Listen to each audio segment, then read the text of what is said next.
दोस्तों, आज 140 करोड़ की आबादी वाले हमारे देश में लगभग 120 करोड़ मोबाइल सब्सक्राइबर्स हैं और हर दिन हम 4 घंटे से भी ज्यादा मोबाइल फोन का इस्तेमाल करते हैं।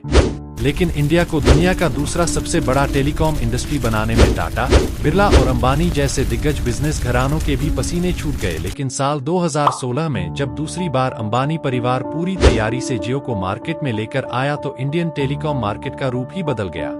एयरसेल और टेलीनॉर जैसी बड़ी कंपनीज पर तो ताला ही लग गया और वोडाफोन आइडिया को भी आपस में मर्ज होना पड़ा।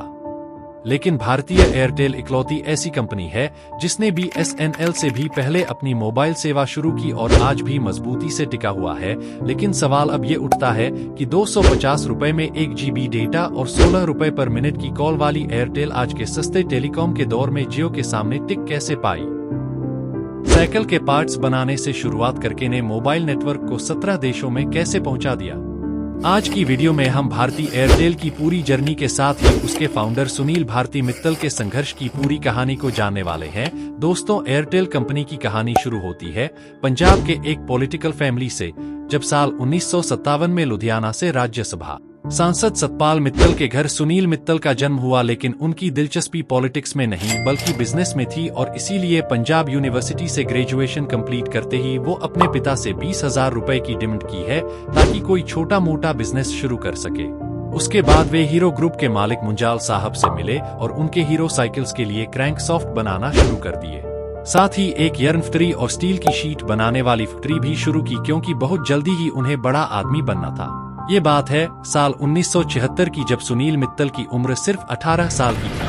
मित्तल साहब को अक्सर ट्रेन से या फिर ट्रक में माल लेकर लुधियाना से मुंबई जाना पड़ता था। वहां जाकर वो किसी लॉज या सस्ते होटल में रुकते थे और दिन भर ऑफिसेज का चक्कर लगाते हुए अपने यार्न और स्टील के लिए की तलाश करते थे। लेकिन जल्द ही उन्हें समझ आया कि अगर बिजनेस को बढ़ाना है तो उन्हें मुंबई में ही रुक कर कारोबार करना पड़ेगा। फिर क्या था, वो साइकिल पार्ट्स और यार्न फैक्ट्री बेचकर साल 1980 में मुंबई आ गए और इंपोर्टेड स्टेनलेस स्टील ब्लास्ट और जीप फास्टनर्स का काम शुरू कर दिए।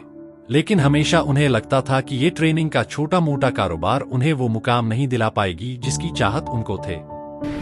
खैर, उसी दौरान के सिलसिले में जब एक बार वो दिल्ली गए थे तभी वहां के बंगाली मार्केट में सुजुकी कंपनी के एक सेल्समैन से उनकी मुलाकात हुई जो इंडिया में पोर्टेबल जनरेटर के लिए डीलर्स की तलाश कर रहा था। सुनील मित्तल को इसमें फायदा दिखा क्योंकि इंडिया में पावर कट एक आम प्रॉब्लम थी और ये पोर्टेबल जनरेटर दुकान, ऑफिसेस और छोटे घरों में इस प्रॉब्लम को सॉल्व कर सकती थी। साथ ही सुजुकी का ब्रांडी नेम होने से लोग इसके क्वालिटी पर भी भरोसा करेंगे। उन्होंने डील फाइनल की और इंडिया में सुजुकी जेनसेट्स के पहले डीलर बन गए। मार्केट ने भी इस स्लीक और एफिशिएंट जनरेटर को काफी अच्छा रिस्पांस दिया और इंडिया में चारों तरफ इसकी डिमांड बढ़ने लगी। लेकिन साल 1983 में उनके बढ़ते बिजनेस और प्रॉफिट में कुछ बड़े बिजनेस घरानों का ध्यान अपनी तरफ आकर्षित किया और गवर्नमेंट के साथ मिलकर उन्होंने देश में ही पोर्टेबल जनरेटर बनाने का लाइसेंस हासिल कर लिया। पहला लाइसेंस बिरला ग्रुप को मिला जिसने यामाहा के साथ, और दूसरा लाइसेंस फैमिली को मिला जिसने जापान की होंडा के साथ मिलकर पोर्टेबल जनरेटर बनाना शुरू कर दिया। लेकिन इसका काफी बुरा असर सुनील मित्तल के जनरेटर की सेल्स पर पड़ा और तगड़ा झटका तो उन्हें तब लगा जब गवर्नमेंट ने जनरेटर्स के इंपोर्ट पर ही बैन लगा दिया। रातों रात मित्तल साहब के बसे बसाए बिजनेस पर ताला लग गया। लेकिन मित्तल साहब ने जो किया, सुजुकी उससे काफी खुश थी और चाहती थी कि इंडियन बिजनेस में वो उनके साझीदार बने रहे। इसलिए जब सुजुकी इंडियन गवर्नमेंट के साथ मिलकर अपनी नई छोटी कार मारुति 800 को इंडियन मार्केट में ला रही थी तो उसने सुनील मित्तल को इसका डीलर बनने की पेशकश की। लेकिन डीलर भी वही बना जिसकी गवर्नमेंट में अच्छी पकड़ थी। मित्तल साहब रिजेक्ट कर दिए गए और अब उनके पास ना तो कोई बिजनेस था और ना ही कोई बिजनेस प्लान कुछ नया बिजनेस शुरू करने के लिए वो मौके की तलाश करने लगे। और उसी दौरान ताइवान के एक ट्रेड फेयर में उन्हें जिंदगी में पहली बार पुश बटन टेलीफोन देखने को मिला, क्योंकि तब इंडिया में लोग डायल वाले बेकार फोन का इस्तेमाल कर रहे थे जिसमें रीडायल या स्पीड डायल की सुविधा ही नहीं थी। उन्हें ये फोन काफी पसंद आया और एक ताइवानी सप्लायर से कॉन्ट्रैक्ट के तहत मित ब्राउ के नाम से इंडिया में ही इस फोन को असेंबले करके भेजने लगे। सुनने में जर्मन जैसा लगने वाला मित ब्राउ नाम इसलिए रखा गया क्योंकि लोग विदेशी ब्रांड्स पर ज्यादा भरोसा करते थे, लेकिन इसका सही मतलब तो था मित्तल प्रदर्श। और दोस्तों, यही से शुरुआत हुई सुनील भारती मित्तल के टेलीकॉम जर्नी की। आया 90s का, जब गवर्नमेंट ने देश के टेलीकॉम सेक्टर में प्राइवेट प्लेयर्स को भी मौका देना शुरू किया, जिसमें मित्तल साहब को भी टेलीफोन और फैक्स मशीन्स वगैरह बनाने का लाइसेंस मिल गया और कुछ ही दिनों में बीटल के नाम से उन्होंने अपना प्रोडक्ट मार्केट में उतार दिया। एंड आई मशहूर की बीटल ब्रांडी का नाम आपने जरूर सुना होगा। उनका बिजनेस एक बार फिर ट्रैक पर आने लगा और 90s के शुरुआती सालों में उनकी एनुअल सेल्स 25 रुपए करोड़ को भी पार करने लगी। लेकिन एक दिन अचानक उन्होंने न्यूज़पेपर में देखा सरकार प्राइवेट सेक्टर को मोबाइल टेलीफोन में शामिल करने का प्लान बनाया।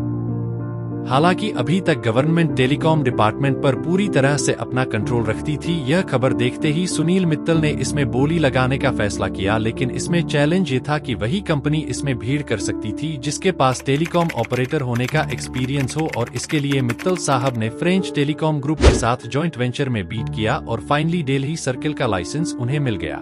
फिर साल 1995 में भारतीय सेलुलर लिमिटेड यानी कि BCL के नाम से मोबाइल सेवा की शुरुआत की गई और 1997 में इसकी ब्रांडिंग एयरटेल के रूप में की जाने लगी। सुनील भारती मित्तल वो पहले सख्त थे जिन्होंने इंडिया में टेलीकॉम सेक्टर के पोटेंशियल को समझा था, लेकिन उनकी सीधी टक्कर थी BSNL और MTNL जैसे सरकारी कंपनीज के लैंडलाइन नेटवर्क के साथ, जिसकी पहुंच गांव देहात तक थी। लेकिन एयरटेल तो सिर्फ दिल्ली में मौजूद था।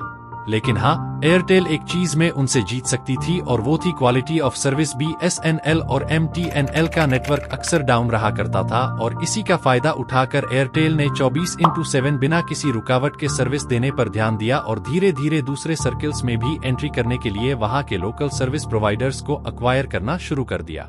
80 होल्डिंग्स, स्टाइल स्पाइस और हेकफोम जैसे कई मोबाइल ऑपरेटर्स को अपने में मर्ज करते हुए एयरटेल पूरे इंडिया में 2G वॉइस की सर्विस देने लगा। इन सभी सर्कल्स को मैनेज करने के लिए जरूरत थी फंड की, इसलिए साल 2002 में भारतीय एयरटेल को स्टॉक मार्केट में लिस्ट करा दिया गया। और के दोस्तों, क्या आपको पता है पिछले 5 सालों में भारतीय स्टॉक ने 2.5 गुना का रिटर्न दिया है। दोस्तों, एयरटेल का मार्केटिंग कैंपेन हमेशा से ही अच्छा रहा है। अपने ब्रांडी को और मजबूत करने के लिए उन्होंने AR रहमान से एयरटेल के फेमस जंगल को कंपोज कराया और धीरे धीरे इंडियन टेलीकॉम मार्केट में एयरटेल की मोनोपोली हो गई। हालांकि 2004 में CDM में टेक्नोलॉजी के साथ रिलायंस कम्युनिकेशन भी मार्केट में आई पर कुछ अच्छा नहीं कर पाई। लेकिन साल 2007 में जब ब्रिटिश ब्रांडी वोडाफोन की एंट्री इंडिया में हुई, तभी से भारतीय एयरटेल को एक रेसिस्टेंस महसूस हुआ। लेकिन एयरटेल के सब्सक्राइबर बेस के सामने वोडाफोन का भी खड़ा नहीं हो सका। और आपको पता है, वोडा और एयरटेल के बीच रिश्ते हमेशा अच्छे रहे हैं। आज भी चैनल आइसलैंड में वोडाफोन एयरटेल आपस में मिलकर सर्विस प्रोवाइड करते हैं। सुनील भारती मित्तल इंडिया में छा चुके थे, इसलिए अब उन देशों की तरफ रुख करना शुरू किए जहां ग्रोथ का अच्छा स्कोप था और इसकी शुरुआत हुई साल 2009 में श्रीलंका और 2012 में अफ्रीका में एंट्री के साथ। अभी अटल एक इंटरनेशनल ब्रांडी तो बन गई, लेकिन इंडियन गवर्नमेंट की बदलती पॉलिसीज और गलत तरीके से लाइसेंस पाकर मार्केट में आए नए प्लेयर्स ने उनका बिजनेस करना मुश्किल कर दिया, क्योंकि मार्केट में अपनी जगह बनाने के लिए वो प्लेयर पानी की तरह पैसा बहा रहे थे।